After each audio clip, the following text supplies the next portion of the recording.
Good day and welcome to Twilight on CRTV News. I am Moki Edwin Kinzaka in Yaoundé. Today we shall be talking about security threats, especially in Douala and in the nation's capital, and how to keep safe. Our guest is Colonel Dr. Didier Bajek, a security expert, who shall be talking to us about the consequences of bomb blasts that were reported in Yaoundé and in Douala and how the population can protect themselves. We shall also look at the advocacy for the adoption of the law on the Child's Protection Code in the country that some NGOs and Plan International Cameroon were negotiating yesterday with lawmakers and some members of government to make it law in the country. Our guest is Leon Bertrand Enama, who is child protection expert with CAMCRIN. We begin with the news, and it's with Joyce Abigail. Joyce, good evening. Thank you, Moki. A nationwide campaign to deworm children of school-going age has been launched officially by the Secretary of State at the Ministry of Public Health in charge of epidemics and pandemics. Joyce? Yes, Moki Alim Hayatu was at IOS in the Nyong and Fumu division of the Central region. The exercise is part of the 2020 campaign to deworm school children from bilharzia and intestinal worms. Statistics indicate that 2 million Cameroonians suffer from bilharzia, with more than 10 million others suffering from intestinal worms. The Settlement Bill of the Republic of Cameroon for the 2019 fiscal year is being examined at the National Assembly. The bill, which details the execution of the state budget of 5.428 billion from CFA in revenue and expenditure, is scrutinized in a plenary sitting presided over by the Deputy Speaker, Honorable Theodore Ndatu. During the deliberations in the presence of Finance Minister Louis Paul Motaze, it was revealed that the overall execution of revenue stood at 91.65%, while expenditure recorded at 94.99% implementation. The budget deficit amounted to 101.699 billion from CFA. While awaiting the endorsement bill, over a dozen members of the House have taken to the rostrum to question mechanisms put in place for economic growth. Regional elections is due on the 6th of December 2020. Campaigns are ongoing. The Central and Littoral regions of Cameroon have recorded cases of local bomb explosions in public areas. What are the security measures put in place to ensure that the East region remains a safe ground? We have details of that story with our East regional correspondent. Regional election is around the corner, and the East region is enjoying a relatively calm environment. The security situation in the East region is under control. In the border areas, all is calm. Instructions dished out during the just-ended Governors' Conference in Yaoundé, he adds, will go a long way to guarantee peace and security throughout the year. Minister of Territorial Administration gave us recommendations. The implementation of those recommendations will help us to ameliorate the situation, create the condition that will permit fellow citizens to vote. With presidential elections announced in the neighboring Central African Republic, the governor says there is no cause for concern as Cameroon's defense forces are ready to repel any intruder along its borders. You're watching the 6 p.m. edition. This is CRTV News. We now talk sports, where Constant Selemani Omari is a 62-year-old Congolese football administrator. He took over temporal leadership of CAF on November 10, 2020, when Ahmad was diagnosed COVID-19 positive. Today, he is the interim president of CAF's top job after Ahmad was found guilty of breaching the code of ethics of FIFA. We stay in sports, football, where the European Champions League gets into the fall action today with some interesting fixtures. Chelsea travels to Reims in Group E encounter, while Istanbul Başakşehir in Group H. Now, Clarity in the following report tells us what other encounters are scheduled. Champions League action is back in a big way as Chelsea travel to Rennes, knowing that a victory more or less guarantees them progress into the knockout phase with 2 games to spare. Former Rennes skipper Edouard Mendy could be the person who condemns his former club to a season where looking forward to Europa League action in 2021 is their best shot at glory. Both Rennes and Chelsea top Group E with 7 points each. The Sevilla-Krasnodar fixture is also scheduled and both teams tally just a point. In Group F, Borussia Dortmund with just 6 points face a Club Brugge side who have got 4 themselves. That makes it a crucial game for the German side, who are expected to go all out for the win in spite of a -1 goal handicap. The game kicks off at 9 p.m. Cameroon time, same time Lazio will lock horns with bottom-placed St. Petersburg. At that same time, Spanish side Barcelona will be facing Dynamo Kiev, who so far total just a point. Another giant, Juventus, are expected to have an easy win over Ferencvarosi. Tonight will also be an opportunity for striker Marcus Rashford to move his goal tally up from 4 as Manchester United face Istanbul Başakşehir. Kylian Mbappé will also be in action with Paris Saint-Germain as they lock horns with Leipzig. Joyce, a big girl. Donald Trump has accepted that a formal U.S. transition should begin for President-elect Joe Biden to take office. Yes, Maki, the president said the federal agency overseeing the handover must do what needs to be done, even as he vowed to keep contesting his election defeat. Gladys Asu tells us more. Donald Trump has directed his team to cooperate with an incoming president-elect, Joe Biden, administration after the General Services Administration ascertained the Democrat as the apparent election winner. Trump acknowledged it was time for the General Services Administration to do what needs to be done. In the same tweet, he insisted that he was still refusing to concede, saying, "Our case strongly continues. We will keep up, and I believe we will prevail." But for the Republican to sign off on the GSA's decision to work with the Biden transition team signaled that even he sees the writing on the wall after 3 weeks of evidence-free claims that the November 3 election was stolen from him. This means that Biden's team will now have access to funds, office space, and the ability to meet with federal officials. The sudden break in Trump's Dutch attempt to deny Biden's win came after Michigan became the latest state to certify its results, and more powerful Trump supporters came out demanding that the impasse end. We've come to the end of the 6 p.m. edition on CRTV News. My name is Joyce Abigail, and Twilight continues with you, Maki. Thanks very much, Joyce. You're welcome. Let's have a break, and when we come back, we shall go to Bamenda to meet Laurent Chisugbe, who will be talking to us about safety net programs that some people of the Northwest region have benefited from.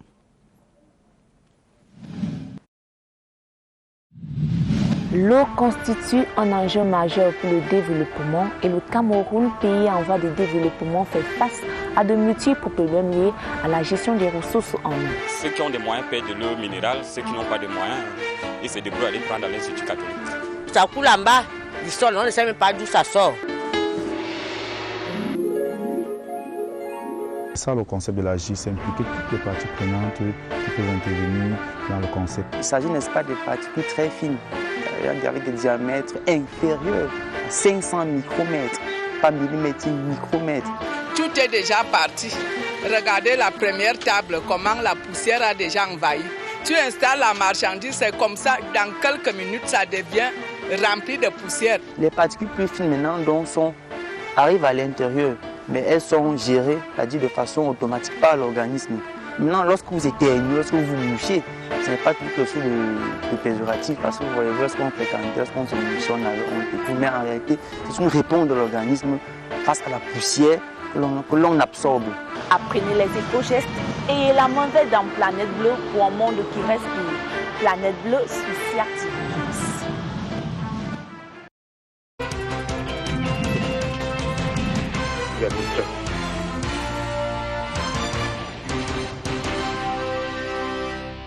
And thanks for watching Twilight on CRTV News.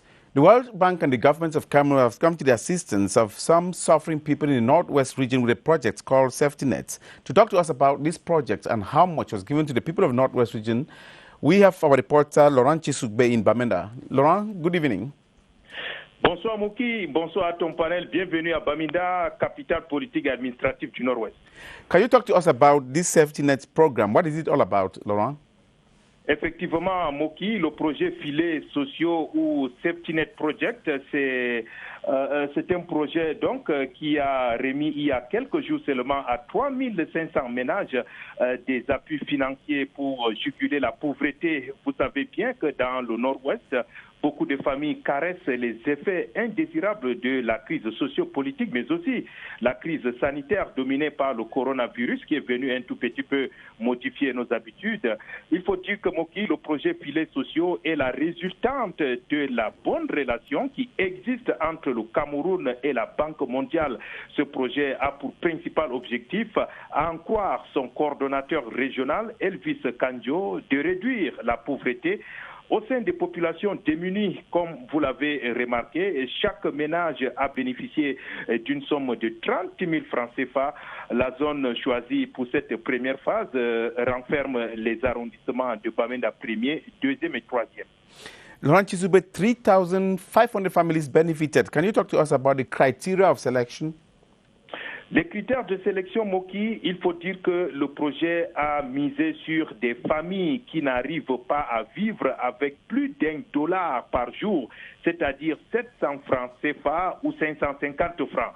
Celles qui n'arrivent pas à manger matin, midi et soir, celles qui n'arrivent pas à se faire soigner, mais aussi celles qui éprouvent du mal à envoyer les enfants à l'école.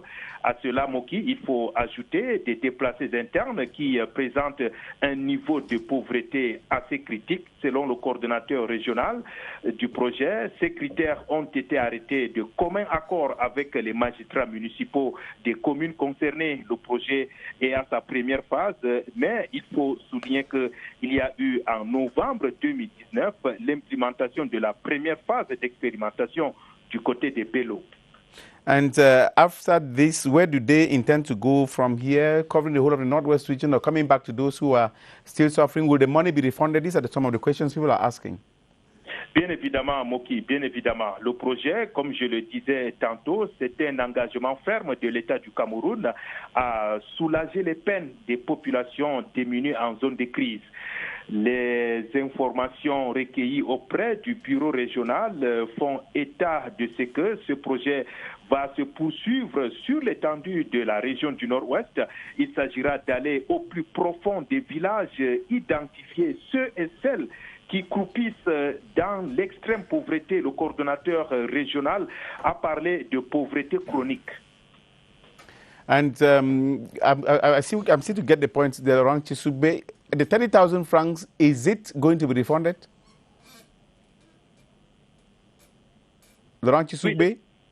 Oui, Moki. Are the people who receive the 30,000 francs, is each of the families expected to refund that money to the program? Non, Moki, c'est une aide du gouvernement en collaboration avec la Banque mondiale pour soulager les peines des populations démunies. Il ne s'agit pas ici d'un montant que les ménages vont rembourser plus tard. C'est une aide. Okay, thank you very much, Laurent Chisugbe. I want to thank you very much for always being there. Merci, Moki. Now, let's have another break, and when we come back, we shall have Colonel Dr. Didier Bajek, who shall be talking to us about how to protect yourself or how to protect ourselves from the galloping insecurity that's been recorded or reported in some towns of Cameroon, especially in Douala and in Yaoundé, where the governors of those regions have taken some measures by prohibiting the carrying of bags to some popular spaces. Let's have a break.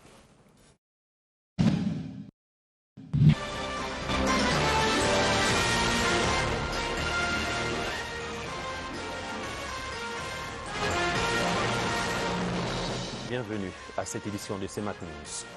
Les institutions financières interconnectées pour une interopérabilité dans les transactions financières en zone CEMAC. Le 7e contingent du genre, conduit par le colonel Zameyomba Richard, reçoit du plénipotentiaire du chef des forces armées le drapeau et les étendards à faire rayonner à la République sœur de Centrafrique. En prélude à cette édition 2020, le directeur régional UNESCO Afrique centrale, Salah Khaled, a réuni autour d'un échange virtuel jeunes artistes, influenceurs et artistes de la paix.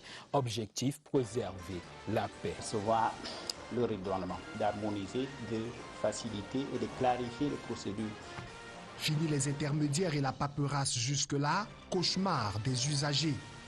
Il ne s'agit plus d'aller dans une espèce de jungle normative. Vous avez un seul instrument qui vous permet de voir plus clair en ce qui concerne les procédures de dédouanement. Cette infrastructure d'intégration régionale fait partie des projets prioritaires du nouveau partenariat africain pour le développement, NEPAD. Les prix des produits agricoles exportés par les 6 pays de la zone CEMAC sont en baisse de 7,6% au deuxième trimestre 2020, contre-performance qui peut s'expliquer par les restrictions imposées par la pandémie.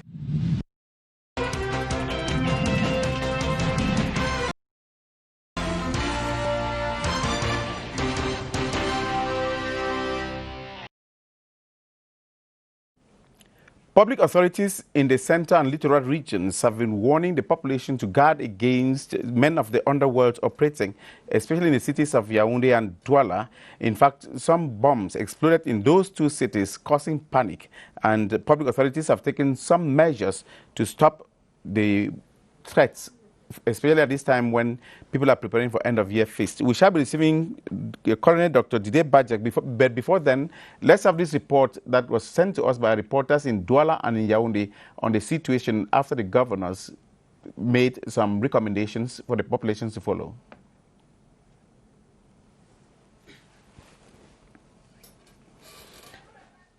Apparently, we have difficulties having those reports, but we shall be coming back to it. Dr. Colonel Didier Bajek, I want to thank you so very much for accepting to be here, sir. Thank you very much. I'm very happy to come here again. I remember the last time I received you here, you were a spokesperson for the head of the communication unit of the Ministry of Defense, and from then you moved on and on and on, coming back here as a doctor. Yes, I'm a doctor now, but at this point of the time, I have to continue my study, and I have now too much time to look and to be myself outside the circle of the defense, but to see with objectivity now what is the work that they're doing, and they're doing fine. When you say retired colonel, does it mean that you're already out of service or you're just on standby? No, I'm not out of service because I'm in what we call reserve. Okay, during 3 years, every time I can be called again and work, but I have to keep the reserve towards some several subjects like diplomacy, politics, and I don't have to pronounce myself about them. But I can explain myself in the scientific topic, like the PhD that I've done. Okay. So, you know, you have an army which is going through the knowledge now, and I think that the officers are doing well now. Okay. Let's now move to the central and littoral regions to have this joint report sent on the security threats in those parts of the country. Criminal acts such as murder, armed robbery, aggravated assault, and explosions are recurrent in some parts of the central region. This pressing issue needs to be addressed. You have to reinforce the control in tour agencies. It's something common to find that somebody has traveled from one place to another without any ID, without any paper. We just need mixed control for gendarme and police. Administrative authorities are leaving no stone unturned to ensure the security of persons and their property. People are not supposed to enter into bars, supermarkets with suspected bags that can enable people to transport or carry these explosives. So this measure has been taken at the level of the division and at the level of the region. In the days ahead, systematic controls will be intensified across the neighborhoods. We have to enter into a quarter, stop everybody, identify everybody, check everything, and this has been giving us a lot of results. The population has been enjoying to work in close collaboration with the forces of law and order by providing any useful information to track down any suspects. Since November 20, inhabitants of the city of Douala have been adapting to a new mode of life as instructed by the recent decision taken by the governor of the littoral region, Samuel Jodoneva Hadiboa. As stipulated by the communique signed a day after a bomb attack in the Douala 4 subdivision, backpacks are prohibited in bars, restaurants and supermarkets. A decision which owners of such public places have lauded. We appreciate this decision. It is for the security of us all. I will make sure that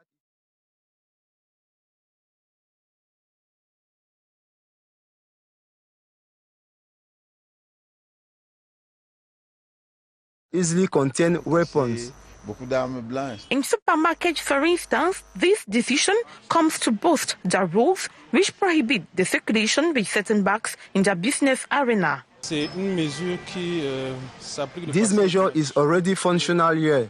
At the entrance, we have security agents who take care of that. This decision is important because people need to be protected.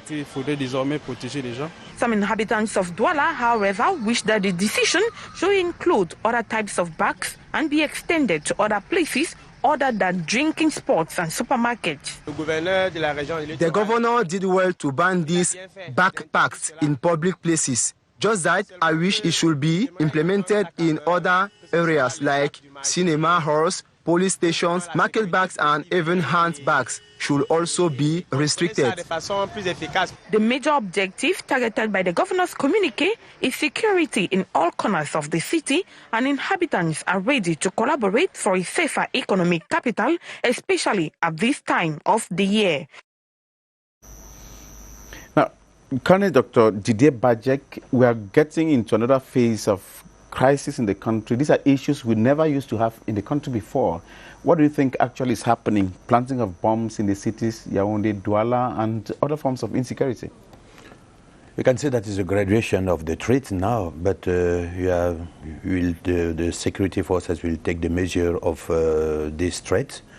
And the only thing that we can fear is the elongation of the threat. You know, the Cameroon is facing now many theater of threats for the far north region, east and west, and to the littoral.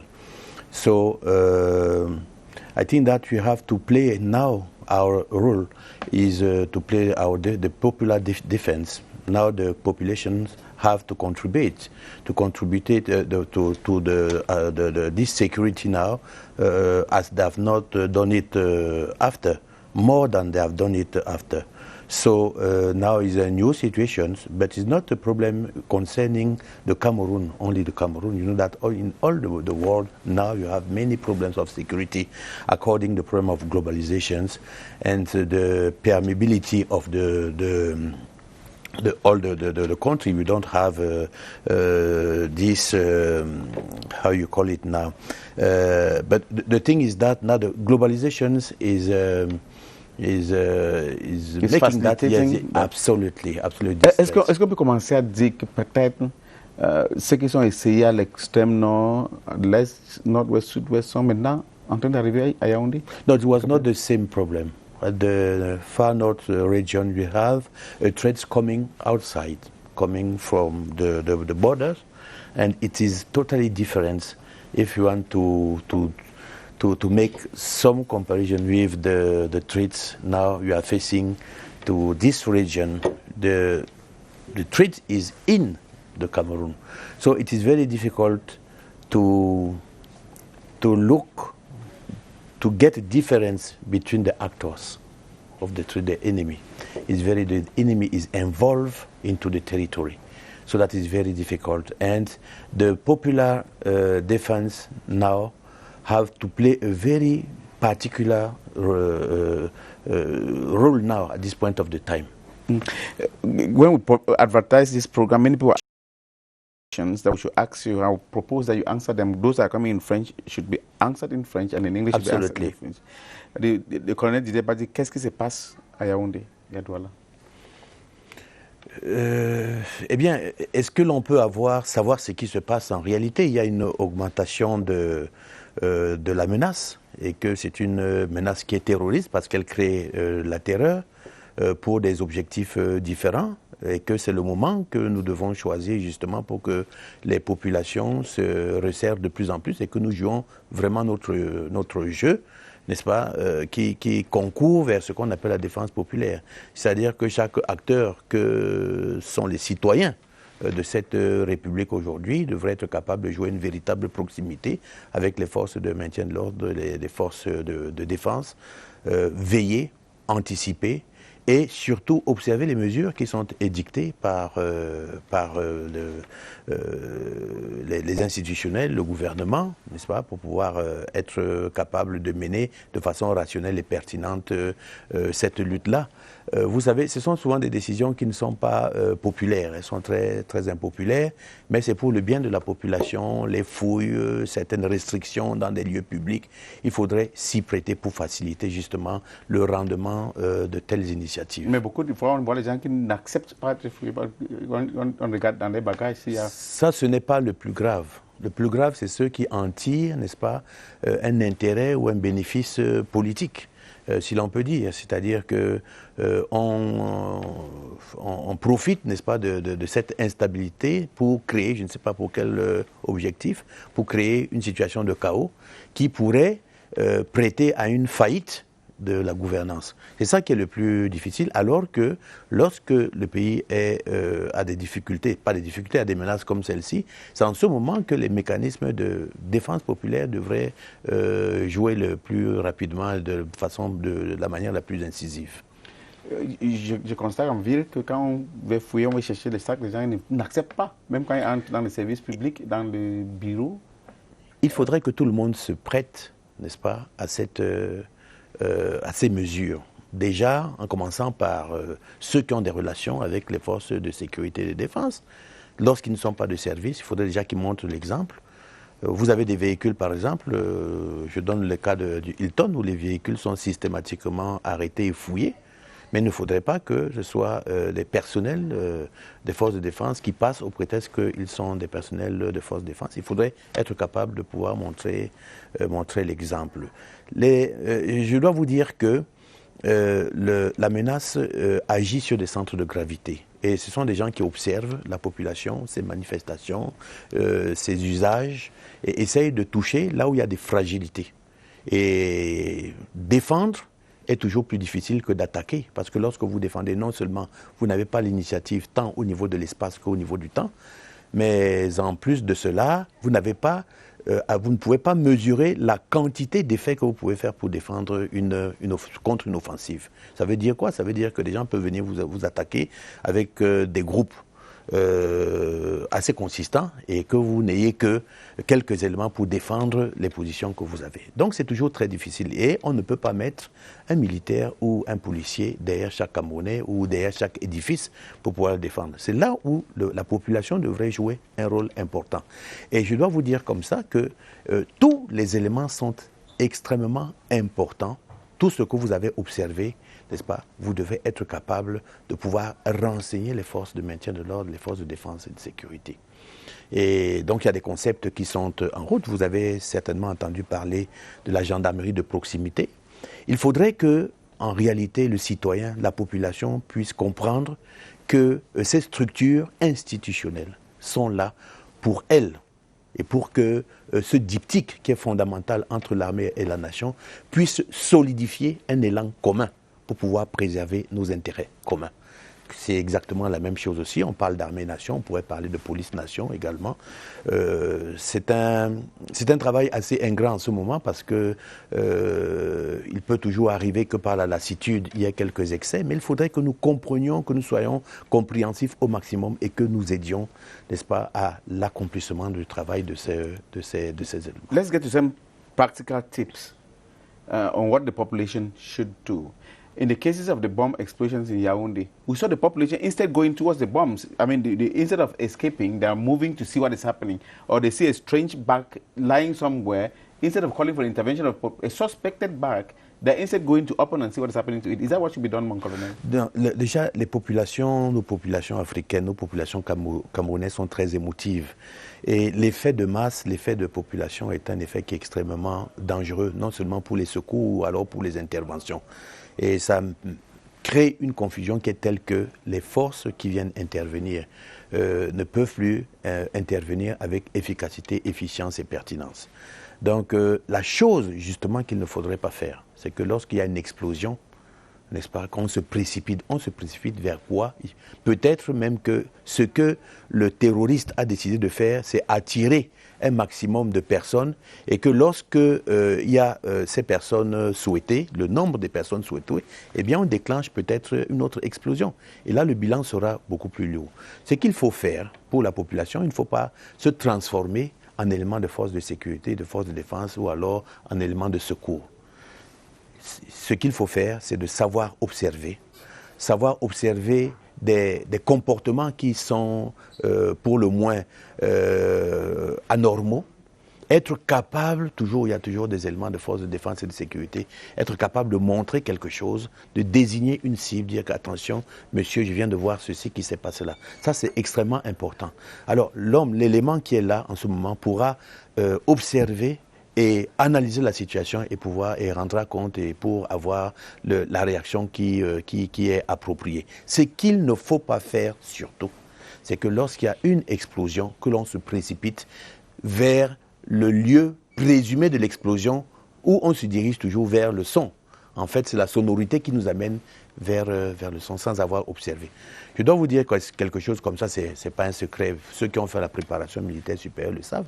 Le réflexe élémentaire, par exemple, du combattant, c'est quoi? Lorsqu'on tire, lorsqu'on a tiré, si vous avez entendu le coup de feu, cela veut dire que vous êtes vivant. Mais lorsqu'on tire et vous vous mettez à tirer, vous tirez sur quoi? Non. Ce qu'on recommande aux gens de faire, c'est de planquer et d'observer. Cette observation, se mettre à l'abri, à l'écart, sera beaucoup plus importante et nécessaire pour des forces pour des secours, n'est-ce pas, plutôt que d'aller faire ce que vous n'avez pas à faire. Peut-être que dans la foule, il pourra avoir un médecin, mais lui, il a prêté le serment pour pouvoir intervenir. Ce sont des risques qu'il peut encourir. Il peut avoir des éléments de force de sécurité en civil. Eux, ils peuvent prendre l'initiative de voir ce qu'il y a à faire, en attendant que les secours d'intervention puissent arriver. Donc, vraiment, c'est des choses qu'il ne faut pas faire. Ce qu'on demande aux citoyens de faire, justement, c'est de savoir observer, sans vouloir régler des comptes. Parce que ça aussi, la stigmatisation est extrêmement embêtante dans ce genre de cas.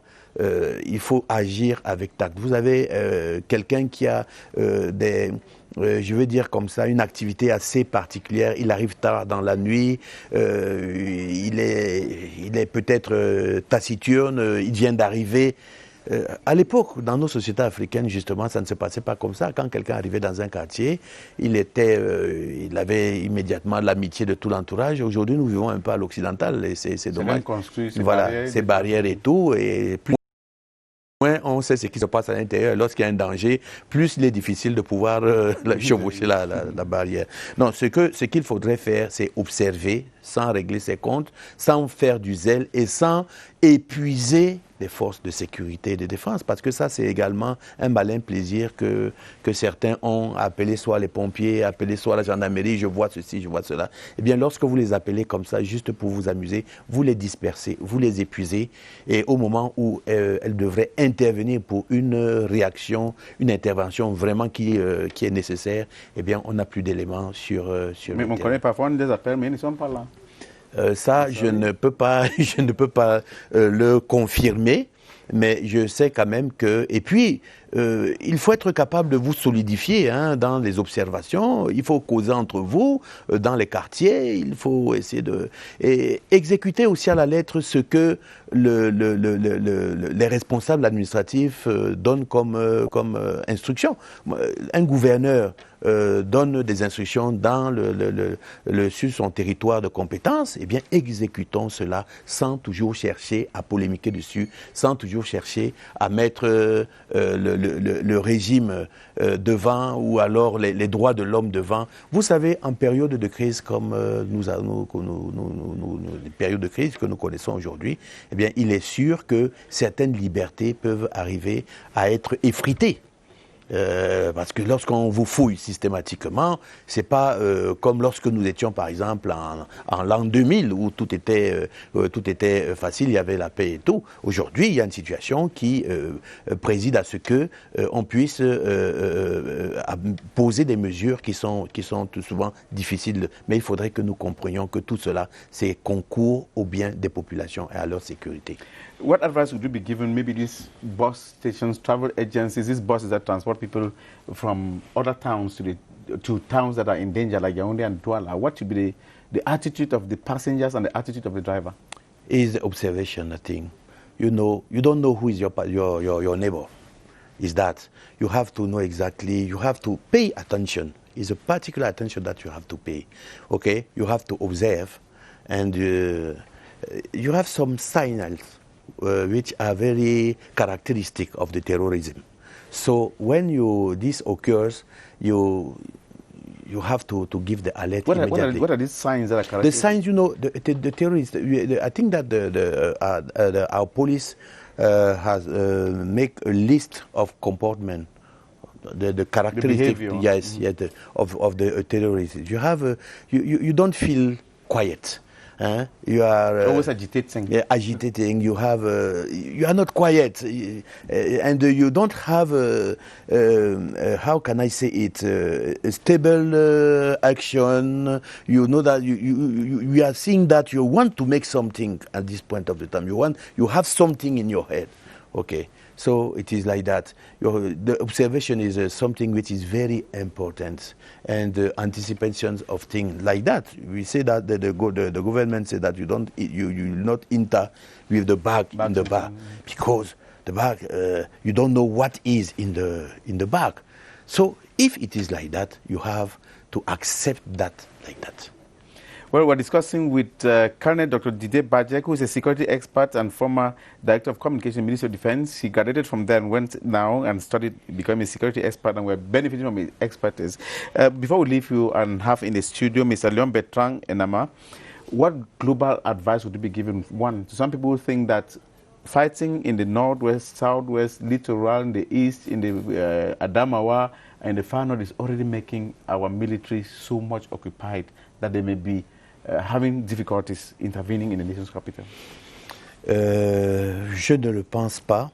Les forces de défense camerounaises sont des forces très professionnelles. Et justement, lorsque vous voyez leurs actions sur un théâtre complètement polymorphe, vous vous rendez compte qu'elles sont à saluer dans leur réaction.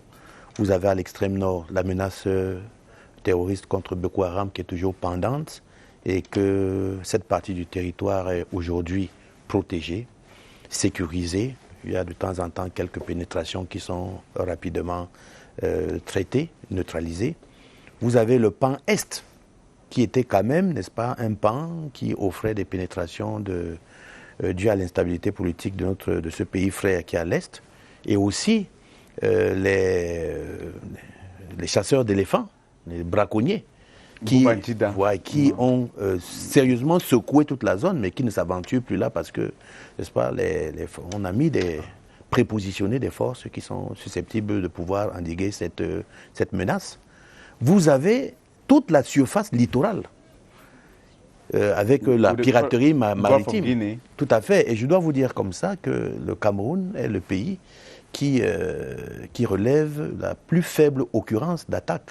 Eh bien, parce qu'en zone hauturière, il y a nos forces navales qui sont présentes. Au niveau des côtes, il y a nos forces également qui sont là, le BIR et autres. Et vous avez maintenant cette menace irrédentiste qui sévit dans les deux régions du nord-ouest et du sud-ouest. Mais je pense que donc ces forces sont assaillies aujourd'hui, malgré tout le procès que certains veulent bien faire, qui ne sont pas des patriotes, parce que vous et moi, nous savons quel est le rôle que les forces de défense camerounaises jouent aujourd'hui dans la sécurité et la paix du Cameroun. Non, elles sont préparées à cela, même si elles devraient être sur le charbon pendant des années, ça fait longtemps que ça dure, hein, depuis 2014. Ce sont des forces qui sont sollicitées. Eh bien, il faut donc louer, n'est-ce pas, ce déploiement qui tient compte de paramètres duals, géopolitiques et géostratégiques, n'est-ce pas, et qui permettent aujourd'hui de maintenir la menace. Et comment faire donc pour pouvoir les encourager? C'est déjà leur apporter toute notre caution, n'est-ce pas, en ce qui nous concerne, être capable de regarder cela au lieu de les descendre aujourd'hui. On ne va pas dire que parce qu'il est arrivé quelques petites exactions, ce qui est naturel avec la densité des opérations qu'il y a sur le terrain, eh bien une armée qui est engagée depuis plusieurs années aura certainement plus d'exactions à son compte qu'une armée qui en réalité dort, vous comprenez. Donc ça peut arriver, ça arrive dans les grandes armées américaines, dans les grandes armées françaises, vous comprenez. C'est des choses, et surtout, si jamais ce haut commandement, n'est-ce pas, fait tout pour pouvoir juguler ce genre de pratiques et avoir une armée homogène qui reste disciplinée, républicaine, et qui fait son travail correctement. Vous savez, maintenant j'ai un regard tout à fait différent parce que j'y étais. Je pourrais dire qu'à cette époque, je faisais de la communication. Mais maintenant, en expert, j'ai quand même des éléments et je parle avec souveraineté maintenant, n'est-ce pas, une souveraineté scientifique, autorité scientifique, ce que je voulais dire. En faisant des comparatifs aujourd'hui, moi je me suis amusé à faire ces comparatifs, vous allez vous rendre compte que l'armée camerounaise est une armée professionnelle et que ça relève du grand mouvement de réforme de 2001, où 3 piliers ont exigé l'architecture de cette armée, à savoir le rajeunissement, la professionnalisation et l'équipement des forces. Et c'est grâce à cela aujourd'hui que nous avons ces résultats. Voilà.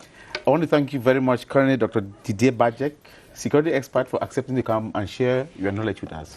Thank you very much. I'll be there if you want every day. We will want no you problem. quite often because security issues are issues that are always generating a lot of interest. Thank you very much. Now, we shall be leaving Colonel Dr. Didier Badjek, and let's now move out to meet this environment expert, Dr. Richard Munang, who will be giving us some tips, some vibes on how to live successfully. Young people today is very simple. You achieve when you have not put in effort. You will endure pain. You will endure suffering sometimes. But those aspects are aspects that happen to each and every successful person. You might never know it until they tell you. What is my message? No pain, no gain. You cannot achieve success in a day only. It's a process. And within that process, there is pain, there is agony, there is disenfranchisement, there is even some moments you feel like you are not doing enough. But that is the process to achieve success. And it takes time, it takes endurance, it takes dedication, it takes motivation. And the first person to motivate is you. Only you can be your biggest cheerleader. You must motivate yourself. And the easiest way to motivate yourself is to ask yourself, what am I useful for? What did I come to do on this earth? And the answer is simple. Your mere existence is a blessing, and your usefulness is to touch other people's lives, not only yourself and your immediate family. To do something that can solve the problem of a mamamboga or a babamboga in a village, of that mother and father in a village, to put food on someone's table. That is what each and every one of us must do. That is the reason, that is the purpose of life. The purpose of life is to be useful. And if each and every one of us doesn't do something to benefit others, then we have failed.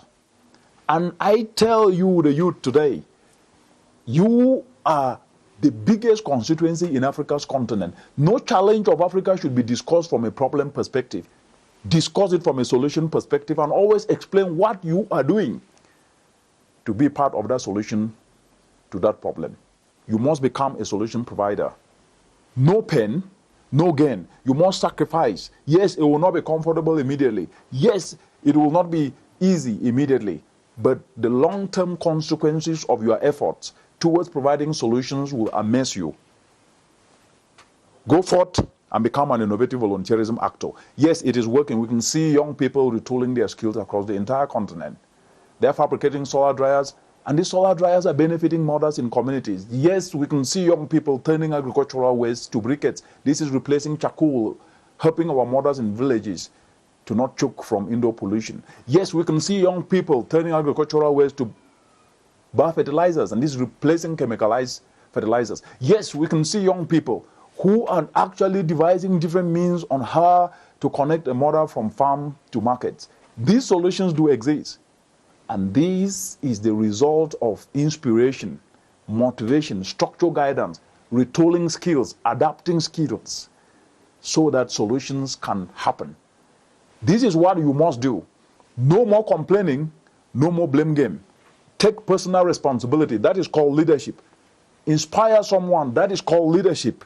Motivate someone. That is called leadership. Leadership is personal responsibility, not passing the buck to someone else, because that is what is easy. We must stop it and take action. And that action should touch a mother's life in the village. Thank you.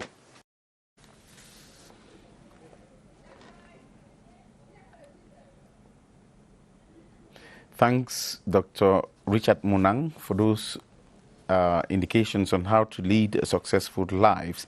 Now, yesterday in Yaoundé and today, there's been some advocacy for the adoption of the law on the Child Protection Code in Cameroon. There was a working session with parliamentarians in the presence of members of government and some non-governmental organizations, including Plan International Cameroon, that has been advocating and seriously too for this code, the Child Protection Code in Cameroon, to be effective. We have here with us Leon Bertrand Enama, who has been participating in all of these discussions. He's an expert and a child protection officer.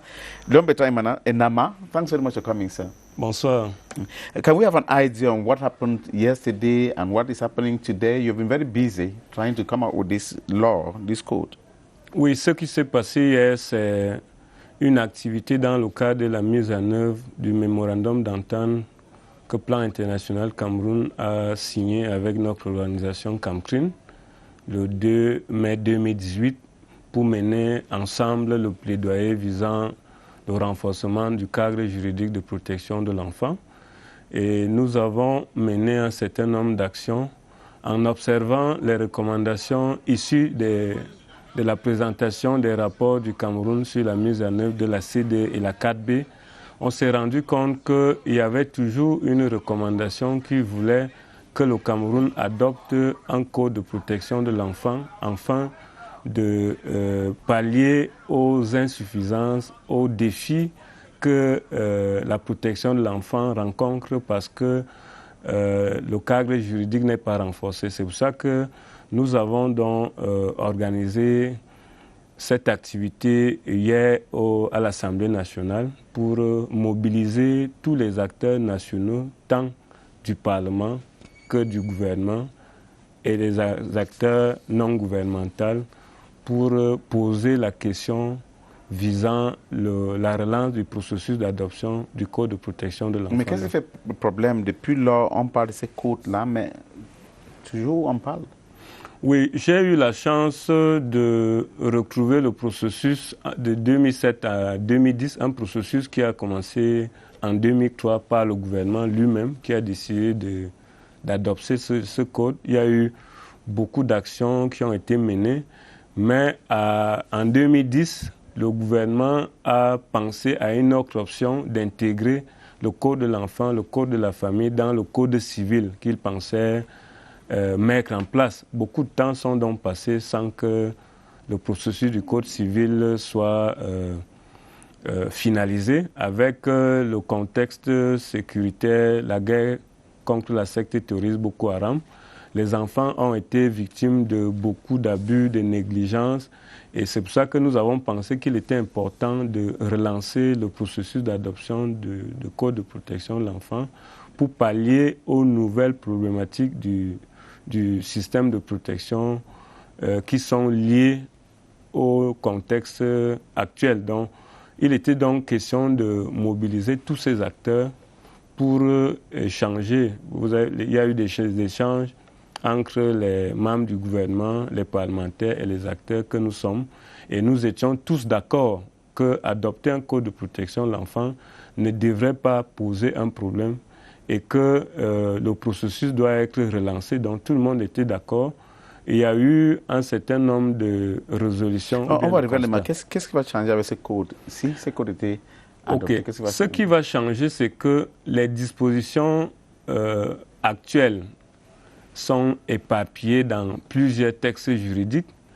L'adoption du code va permettre de mettre la plupart de ces dispositions dans un document unique et ça va faciliter l'usage déjà des acteurs de protection et ça va faciliter l'usage des enfants eux-mêmes. Qu'est-ce qui va changer? Ça va prendre en compte des nouvelles problématiques qui ne sont pas légiférées. On a des problèmes auxquels les enfants sont victimes et pourtant la loi n'a pas encore décidé. Je prends le cas des enfants qui se retrouvent en prison avec leur mère et pourtant c'est leur mère qui sont dans le système judiciaire, mais l'enfant se retrouve en prison. Et pourquoi l'enfant se retrouve là-bas? Parce que généralement, il y a des raisons que l'enfant ne doit pas se séparer de sa maman. Mais lorsque la maman est au tribunal, l'enfant n'est pas présent. On se demande comment est-ce que l'enfant qui n'est pas connu dans la population carcérale peut se retrouver en prison. On a la question de famille d'accueil. Quand on parle chaque jour, il y a des expériences qui sont menées, mais les familles d'accueil ne sont pas. Le parrainage n'est pas légiféré, le confiage n'est pas légiféré. On a les enfants qui se trouvent en contexte d'insécurité, des enfants déplacés. On a vu, lorsque le Cameroun faisait son rapport sur la mise en œuvre de la Convention de Kampala, on a eu la difficulté à collecter les données sur le nombre des enfants qui ont été déplacés dû à la guerre contre Boko Haram, dû à le contexte sécuritaire. Donc il y a des mesures qui doivent être prises pour coordonner ces actions. On a la question des enfants qui apatrides ou bien qui sont menacés d'apatride en contexte d'urgence. C'est une question qui doit encore être réglementée. On a la question d'adoption internationale. Lorsque les enfants sont adoptés, qui doivent traverser le pays, il y a un certain nombre de... Il y a un cadre juridique qu'il faut mettre en place. On a un problème que notre système de justice n'est pas adapté aux enfants parce qu'il est conçu dans un système qui fait la répression. Ça veut dire qu'on parle de justice pour mineurs, on parle des mineurs en conflit avec la loi, mais on ne parle pas beaucoup des enfants victimes ou des enfants témoins, des enfants qui ont besoin d'accès à la justice, par exemple pour demander un jugement supplétif, qui pose un problème aujourd'hui parce que le jugement supplétif n'est pas confié à une administration, à une institution. Ça veut dire que chaque enfant qu'on n'a pas déclaré dans les délais est obligé lui-même d'affronter la justice. Et pour affronter la justice, pour certaines familles, ce n'est pas facile parce que constituer le dossier, voir les médecins, aller à la mairie, prendre un certain nombre de documents, aller en justice pour un mécanisme qui peut durer longtemps, ça fait que beaucoup d'enfants ne pourront pas bénéficier, que ce soit de tous les autres droits, parce que le droit à une identité est au socle de tous les autres droits. On n'a pas un système de justice pour mineurs, parce que, pour enfants, parce que notre législation parle beaucoup plus du mineur, et parfois il y a un problème entre enfants et mineurs. Quelle est la différence entre mineur et un enfant?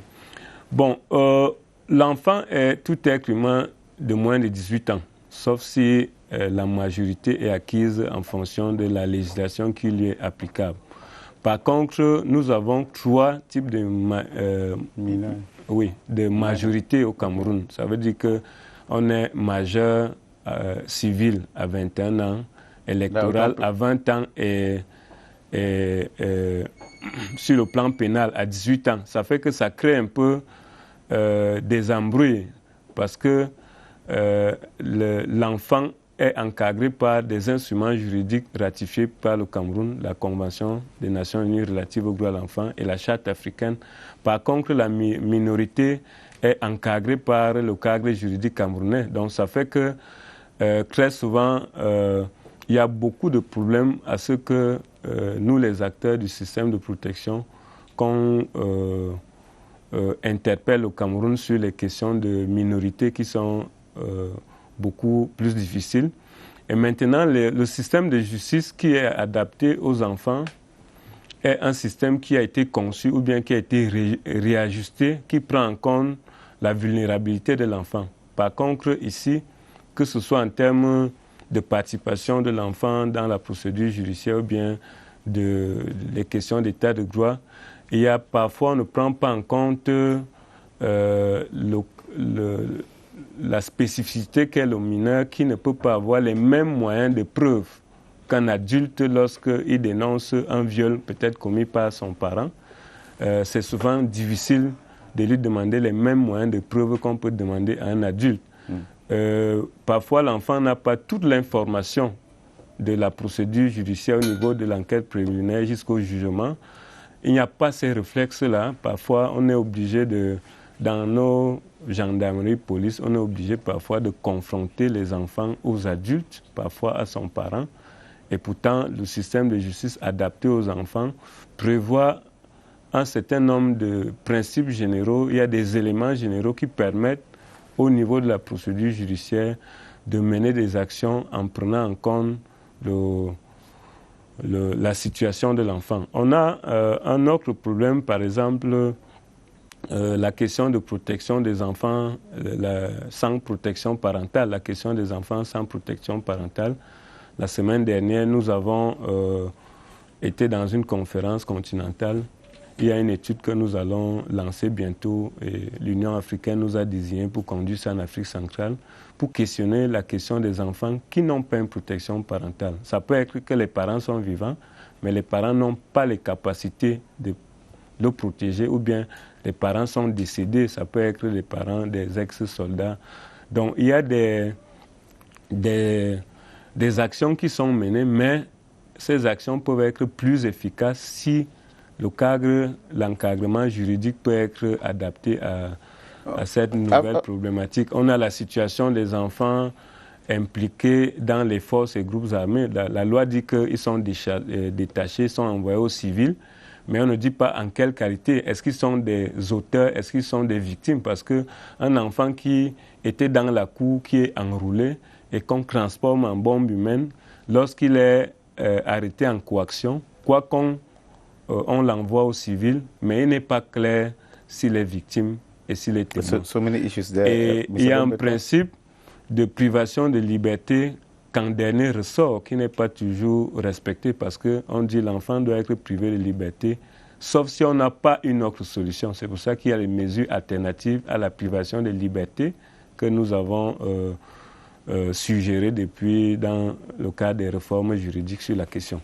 Now, after the meeting with the parliamentarians, lawmakers, and the some members of government, that was in collaboration, was made possible by Plan International Cameroon, as you said, what can we say was the outcome? I see a document here, Call to Action, November 23, 2020, from 10 a.m. prompt at the National Assembly. What are the resolutions? What did you come out with from that meeting?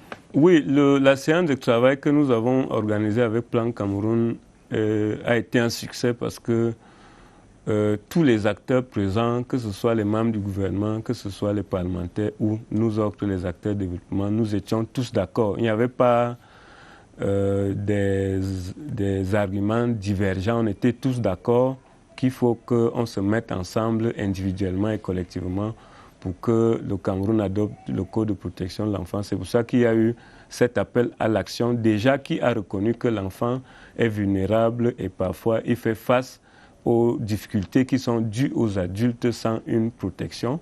On a reconnu que ces difficultés sont liées à la faiblesse du cadre juridique de protection de l'enfant. Nous avons reconnu que le gouvernement a fait beaucoup de progrès, fait beaucoup d'efforts, mais ces efforts sont parfois insuffisants, liés à parfois l'inadaptation de notre législation ou alors aux nouveaux problèmes qui sont dus soit au contexte sécuritaire ou bien à la guerre. Au sorti de là, il y a eu des résolutions pour le Parlement. Par exemple, on a le Parlement s'est engagé à continuer à suivre le gouvernement pour finaliser l'avant-projet de loi, à inscrire la question à l'ordre du jour de l'Assemblée nationale, à créer un comité ad hoc avec l'appui de la CAMCRIN et les partenaires pour faire le suivi de la mise en œuvre des résolutions qui sont sorties. Now, pour ce qui est du gouvernement, we have 30 seconds because it's news time in Yaoundé. Mr. Léon Bertrand in Nama. We have Amana. But before we go to the newsroom, and briefly in 10 seconds, when do we think this code will be available? Donc nous pensons que nous allons accompagner le gouvernement très rapidement pour que les dernières étapes de consolidation du draft soient terminées avant avril 2021 pour que, au plus tard, la session de juin de l'année prochaine, qui tombe avec la célébration de la journée de l'enfant africain, qu'effectivement que ce code soit soumis à l'adoption au Parlement. Donc, nous allons tout mettre en œuvre avec nos partenaires pour accompagner le gouvernement aux étapes qui restent là, parce que nous sommes tous des partenaires, parce que la réunion d'hier a réuni tous les partenaires du système de protection de l'enfant. Thank you very much, Mr. Léon Bertrand Enama of this CAMCRIN. For coming, Cameroon Child Rights Civil Society Organization Network. For coming to talk to us. Thank you very much for coming, sir. Thank you. It is exactly 7 o'clock in Yaoundé. We're going to the newsroom. Good evening, Nadia Amana. Bon après-midi, Moki Edwin Kinzeka. Et c'est l'heure du journal. Tout à fait, Moki. Bienvenue à vous, chers téléspectateurs, à cette édition du 19h sur CRTV News que nous débutons en santé avec la lutte contre la bilharziose et les vers intestinaux qui s'intensifie au Cameroun. Plus de 4 millions d'enfants à déparasiter jusqu'en 2021. La campagne a été lancée ce jour à Ayos. C'est dans le département d'Union et Foumou, région du centre. C'était au cours d'une cérémonie co-présidée par les secrétaires d'État à l'éducation et à la santé publique. Je vous propose cet extrait de Garga Alim Hayatou. Les enfants d'âge scolaire de 5 à 14 ans constituent donc le groupe vulnérable le plus atteint par cette infection. Chez ces enfants, ces maladies causent un retard croissant, une baisse constante du développement intellectuel, l'anémie, l'augmentation des risques d'infection et par rapport d'autres germes. Donc face à ces fléaux, le gouvernement, à travers le programme national de lutte contre la dystomiase, l'anesthésiase intestinale, a mis sur pied une réponse appropriée et mène une lutte sans merci contre ces maladies. C'est ainsi qu'on est en forte collaboration avec le ministre de l'Éducation de base, le ministère de l'Enseignement secondaire, des communes du Cameroun et l'ensemble des partenaires au ministère de la Santé publique organisent chaque année une campagne nationale de déparasitage sur toute l'étendue du territoire. Dans l'actualité également, la formation professionnelle a une nouvelle boussole. Il s'agit de la loi du 11 juillet 2018, dont le texte d'application récemment publié appelle désormais à sa vulgarisation. C'est l'objet d'un atelier national organisé ce jour à Yaoundé. C'était en présence de plusieurs membres du gouvernement et de notre reporter Daoud Mouliom. La situation carcérale au Cameroun demeure une préoccupation. Cette situation est doublée d'un respect mitigé ou même ignoré des droits des détenus par différents acteurs de la chaîne judiciaire. Pourtant, le système législatif camerounais offre un cadre protecteur en matière des droits de l'homme. Le réseau camerounais des organisations des droits de l'homme et ses partenaires veulent remédier à la situation à travers une série d'ateliers. Nous sommes là aujourd'hui beaucoup plus pour plaider, pour entonner une symphonie avec les partenaires afin que l'exécutif accélère la procédure de préparation de ces textes d'application qui permettra d'appliquer effectivement les peines alternatives.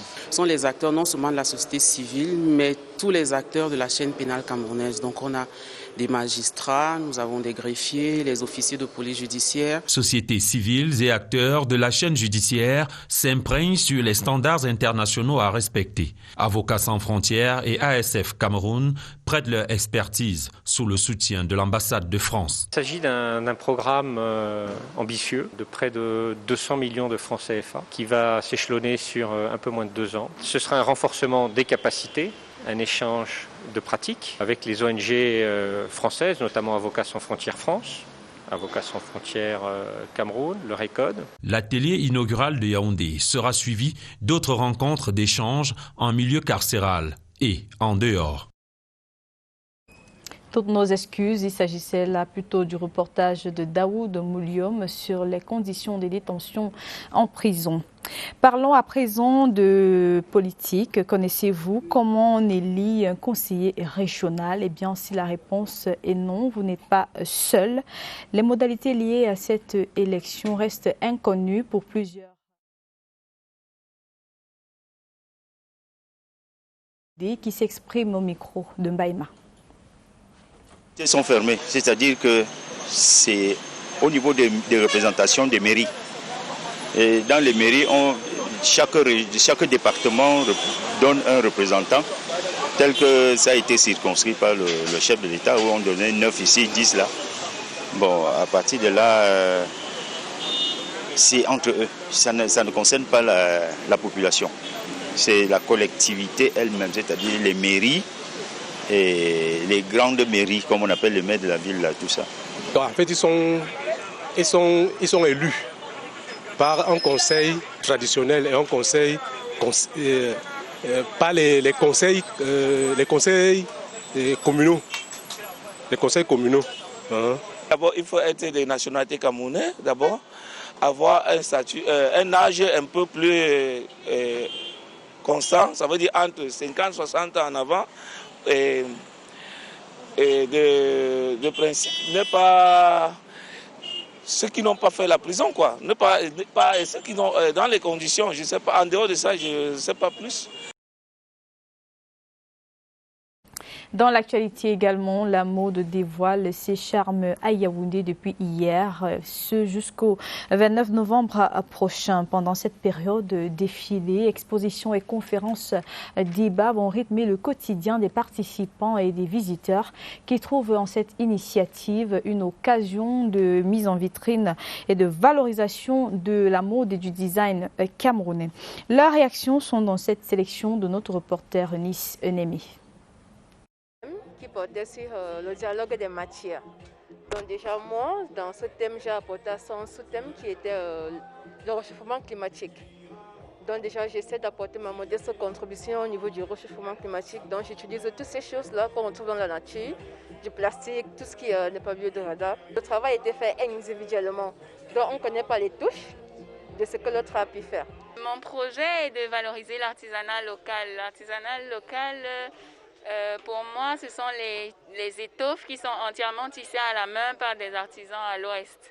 Et donc, j'associe ces étoffes-là au tissu, disons, d'inspiration européenne, de qualité, mais entièrement organique. Les attentes sont effectivement au niveau de l'accompagnement dont M. Yves Eya a bien parlé durant la conférence de presse. Et avec le travail que nous avons déjà accompli avec notre directeur artistique jusqu'à présent, je suis confiante de ce que nous sortions plus forts de cette aventure. En sport, Ahmad suspendu pour 5 ans de toute activité liée au football. Une décision de la FIFA tombée hier qui donne l'occasion à notre rédaction de visiter le mandat du Malgache à la tête de la Confédération africaine de football, critiqué pour ses nombreux choix, notamment de l'instance africaine de football. Ahmad accusé aujourd'hui de détournement, a tout de même participé à l'essor du football sur le continent noir. Merlin Kamla. Élu à la présidence de la Confédération africaine de football le 17 mars 2017 à Addis Abeba en Éthiopie, Ahmad a passé 3 années, 8 mois et 6 jours avant sa suspension par la FIFA. L'un des piliers de son mandat reposait sur la transparence. Un mot qui s'est effrité au bout du temps, au regard des accusations portées à son encontre. Cependant, dès 2017, à la suite du symposium de Rabat, Ahmad propose au comité exécutif de la CAF de reformer le format des compétitions et notamment celle de la CAN. Le nouveau format est accepté et mis en œuvre en 2019 en Égypte. Le nombre de participants est passé de 16 à 24 et la VAR a été introduite pour assister l'arbitrage. Sur proposition du Malgache, la Confédération africaine de football établit un partenariat pour 6 mois avec la FIFA. Certains dirigeants qualifieront cette démarche de mise sous tutelle. Après plusieurs missions d'inspection, chaque fois conclues sur de notes satisfaisantes, Ahmad décide, à quelques mois avant la CAN 2019, de confier l'organisation à l'Égypte, faisant un glissement de date en 2021 pour le Cameroun. Le football féminin connaît un essor sous son règne. En 2018, au Marrakech, a lieu le premier symposium sur le football féminin. Sa proposition sur la création d'une Ligue des champions féminines sera validée et prend effet en 2021. Les subventions aux clubs, fédérations et unions zonales ont nettement augmenté entre 2017 et 2020. Toutefois, le 6 juin 2019, il est entendu par l'Office central de lutte contre la corruption et des infractions financières et fiscales à Paris. Des soupçons qui ne lui ont pas empêché de manifester le désir de briguer un second mandat. Le 23 novembre 2020, le comité d'éthique de la FIFA le suspend de toute activité relative au football pour une durée de 5 ans, avec une amende de 120 250 000 francs CFA. Ahmad fera-t-il appel? Aucune déclaration du concerné pour le moment. Constant Omaré assurera dans la présidence par intérim de cette institution, la Confédération africaine de football, un poste qu'il occupait déjà après l'incapacité et maladie d'Ahmad dépisté positif au Covid-19. Voilà donc qui referme cette édition de 19h sur CRTV News. Nous vous laissons en compagnie de Moki Edwin Kinzeka pour la suite de Twilight. Bonne suite Moki. Thanks Nadia Mana. We are now getting into the last segment of Twilight on CRTV News today, and the last segment is the international supplement. It has 3 major topics to discuss today. One, the elections in Burkina Faso, the conflict in Ethiopia, and the transition in the United States of America. Eric Launa Huna is with Dr. Owona Wolfgang. Let's listen to them in this supplement, the international supplement.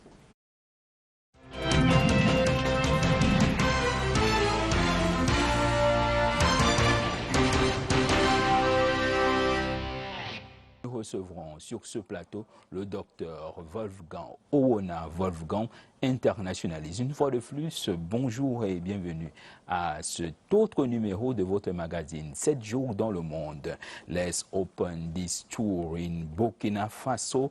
Today is elections day in Burkina Faso. 13 candidates are engaged in the competition.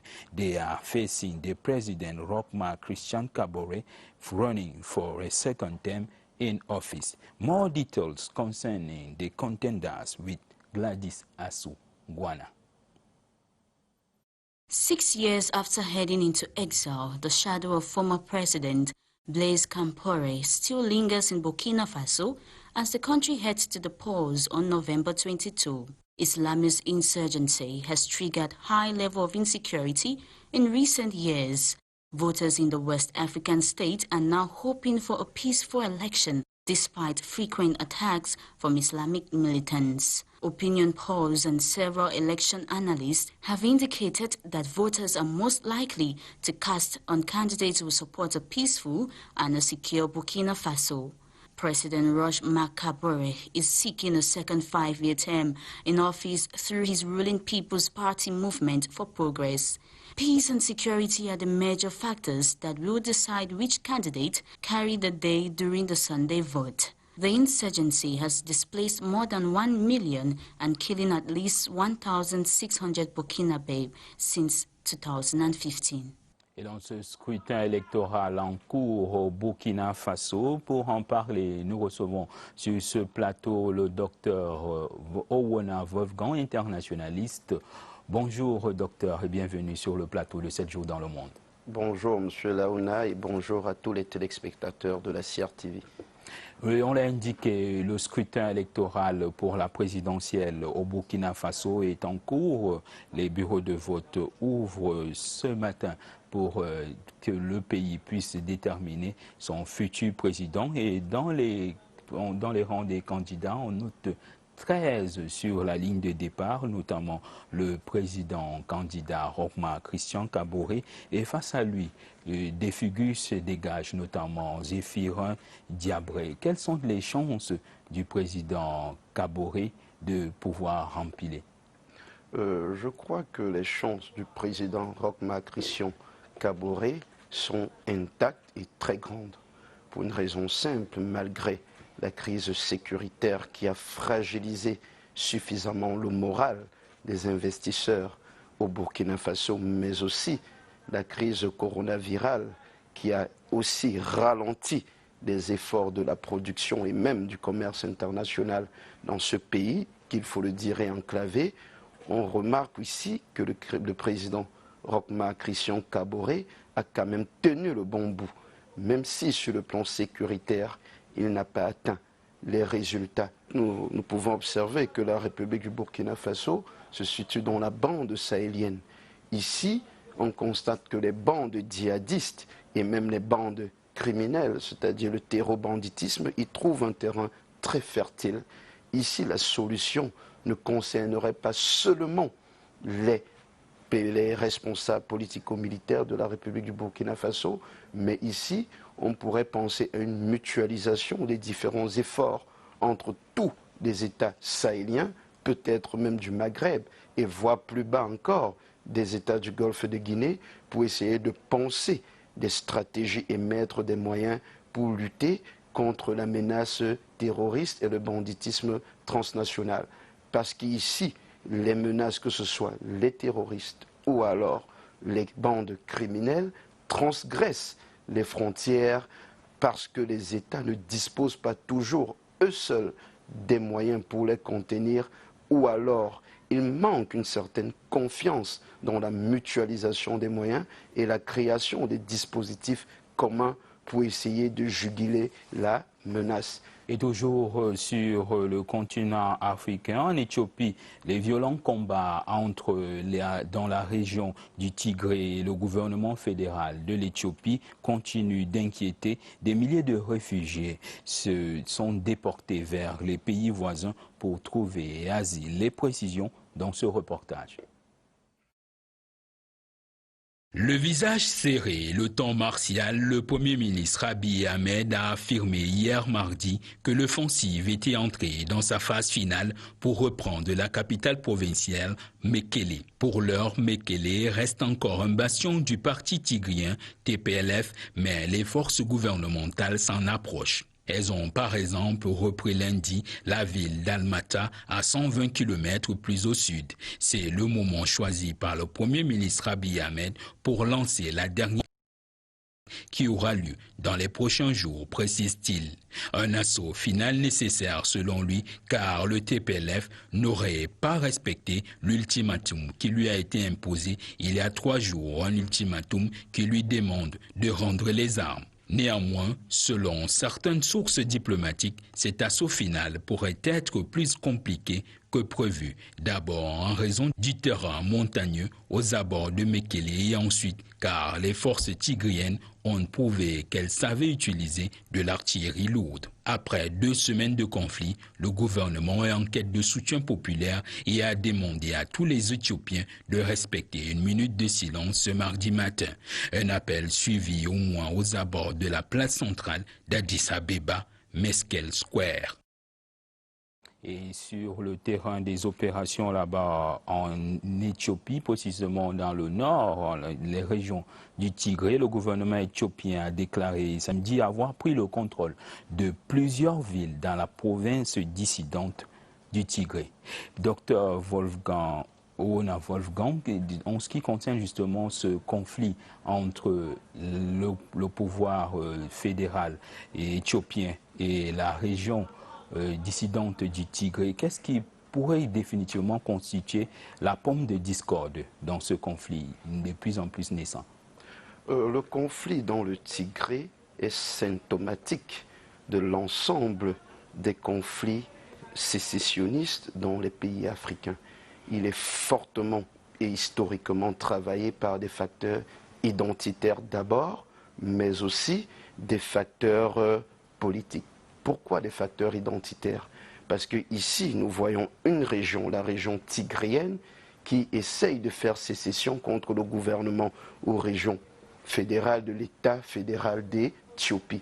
Ce qu'il faut dire, c'est qu'il y a toujours eu une très grande tradition de nationalisme et de sécession dans le Tigré. Souvenons-nous, dans les années 80, avec l'Érythrée, l'Érythrée et le Tigré étaient alliés pour faire sécession contre l'État, le royaume, l'Empire éthiopien. Mais avec l'indépendance du Tigré et la lutte des forces de libération du Tigré, ils ont pu marcher sur le pouvoir central à Addis Abeba, et au lieu de proclamer leur indépendance, elles ont plutôt profité pour diriger le pays à travers notamment des alliances extérieures et un soutien populaire massif sous l'égide de Meles Zenawi. Alors, pendant près de 30 ans, Meles Zenawi, le père de l'Éthiopie moderne, a développé l'économie, modernisé le pays et aussi a peut-être aussi favorisé un peu sa communauté d'origine qui avait les principales positions dans l'armée, dans l'administration et même dans le monde des affaires. Après le départ de Meles Zenawi, Desalegn qui prend le pouvoir qui n'est pas tigréen, mais sous le soutien des Tigréens, continue cette politique. Ce qui se passe, c'est qu'il y a une révolution à l'intérieur même du parti au pouvoir, où les Tigréens, il faut le préciser, sont une minorité en Éthiopie et ils composent à peine 6% de la population. Avec l'arrivée du président Abiy Ahmed qui matérialise ces révolutions au sein même du parti au pouvoir, le premier acte sera d'abord de faire alliance avec l'Érythrée, ce qui lui valut d'ailleurs le prix Nobel de la paix. Et maintenant, il y a aussi eu, par le Premier ministre Ahmed, une campagne de lutte contre la corruption, d'assainissement des mœurs publiques, qui va principalement cibler les personnalités tigréennes qui vont très mal le vivre et essayer de se replier pour réactiver ce nationalisme. Et au-delà du continent africain, aux États-Unis, nous parlons de ce feuilleton d'élection présidentielle et la victoire de Joe Biden a été précisée lors du recomptage des voix en Floride et dans d'autres États du pays. Les précisions dans ce reportage de Karès Essiane. Après un recomptage manuel de 5 millions de bulletins, le verdict est le même. Joe Biden a remporté la Géorgie et ses 16 grands électeurs avec 12 284 voix d'avance face à Donald Trump.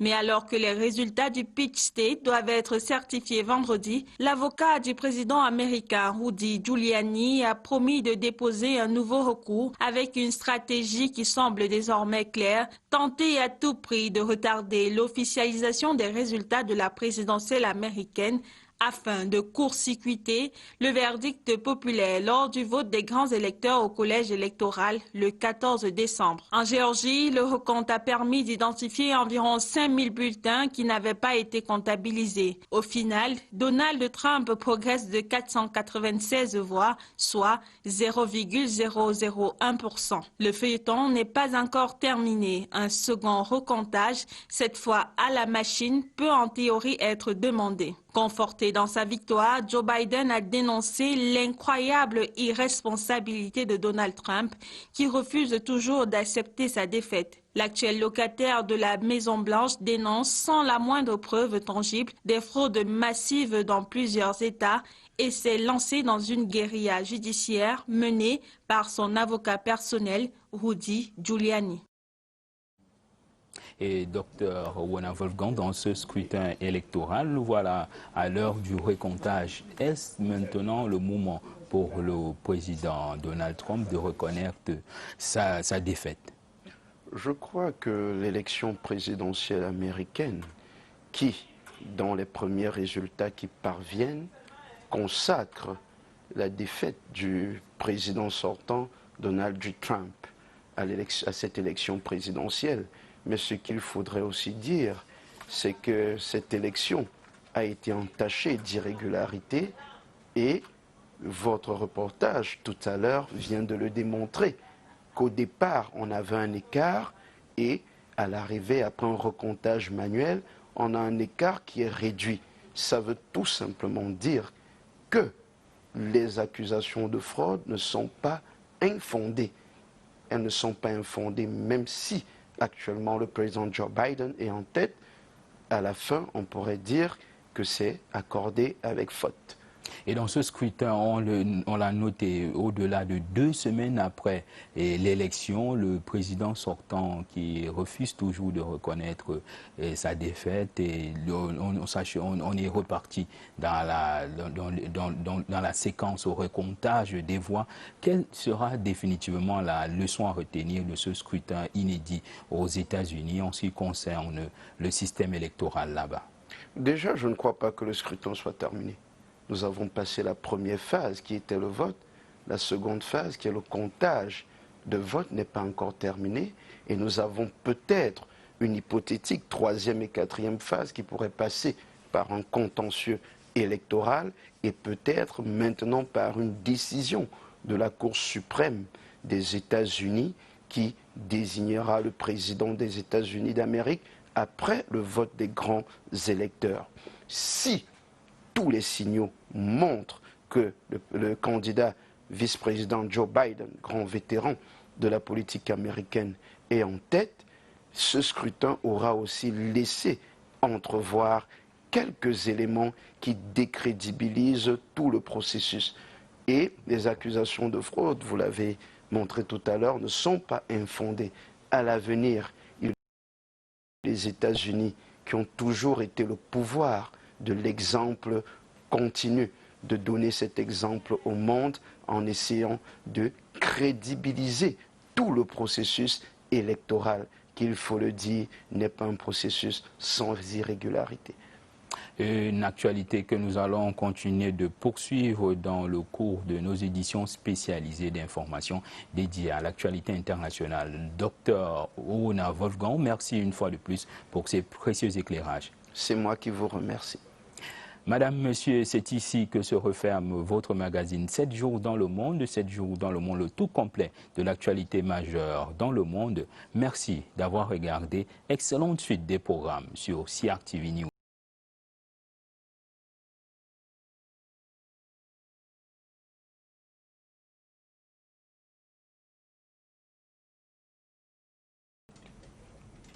Thanks, Eric Launa, and your guest, Dr. Owona Wolfgang, for keeping us informed on developments in the United States of America, in the conflict in Ethiopia, and the elections in Burkina Faso. It is there we come to the end of today's edition of Twilight on CRTV News. I am Moki Edwin Kinzaka in Yaoundé. Thanking you for watching.